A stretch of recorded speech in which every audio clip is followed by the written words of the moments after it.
Hallo vriende en baie welkom by vandag se oordeenking. Dit is so maklik om te voel dat die lewe net uit 'n lang lys take, probleme en slegte nuus bestaan. Ons oë word dikwels so gewoond daaraan om net op die uitdagings te fokus, dat ons die klein, wonderlike genades wat elke dag bring, heeltemal miskyk. Vandag wil ek jou nooi om saam met my te stop en te leer hoe om die mooi raak te sien, selfs wanneer dit moeilik gaan. Ons skrifgedeelte kom uit Filippense 4 vers 8, wat soos volg lees. Verder broers, alles wat waar is, alles wat edel is, alles wat reg is, alles wat rein is, alles wat mooi is, alles wat prysenswaardig is, watter deeg of lofwaardige saak daar ook al mag wees, rig julle gedagtes daarop. Wanneer ons hierdie woorde van die apostel Paulus histories beskou, sien ons iets merkwaardig. Paulus het hierdie brief geskryf terwyl hy self in die tronk was. Hy was nie in 'n gemaklike huis nie, hy was onder bewaking, sy toekoms was onseker en sy lewe was in gevaar. Tog versoek hy sy lesers om nie na die tronkmure te kyk nie, maar na dit wat mooi en prysenswaardig is. In die oorspronklike Grieks beteken die opdrag om jou gedagtes op iets te rig, dat jy dit doelbewus moet kies. Dit is nie 'n passiewe ding wat met jou gebeur nie, dit is 'n besluit.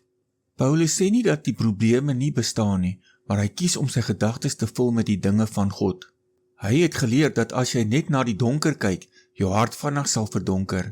As jy egter doelbewus soek na die skoonheid, 'n glimlag, 'n sonsondergang, die genade van 'n nuwe dag, dan verander jou perspektief. Die mooi in die lewe is dikwels stil en sag. Dit skreeu nie soos die nuus of die eise van die lewe nie. Jy moet dit gaan soek. Wanneer jy kies om dankbaar te wees vir die klein dingetjies, herinner jy jouself daaraan dat God steeds op die troon is en dat hy selfs in die middel van die tronk van omstandighede nog steeds goeie dinge vir ons gee. Hier is 'n skriftuurlike feit om onsself aan te herinner. God se genade is elke oggend nuut. Dit beteken elke dag is 'n skoon bladsy waarop jy die goedheid van God kan raak sien as jy net bereid is om te kyk. Kom ons bid saam. Hemelse Vader, dankie vir vandag. Ons bely dat ons dikwels so vinnig verby die skoonheid van u skepping en u sorg kyk omdat ons so gefokus is op ons eie bekommernisse. Here, help ons om deur u oë na die lewe te kyk. Leer ons om die mooi raak te sien in die klein dingetjies, 'n vriendskap, 'n oomblik van rus, die blou lig of net die feit dat u ons vandag weer die asem in ons longe gegee het. Help ons om ons gedagtes te bewaak en dit te rig op dinge wat edel en mooi is. Dankie dat u in alles by ons is. Ons vra dit in die naam van die Here Jesus Christus. Amen.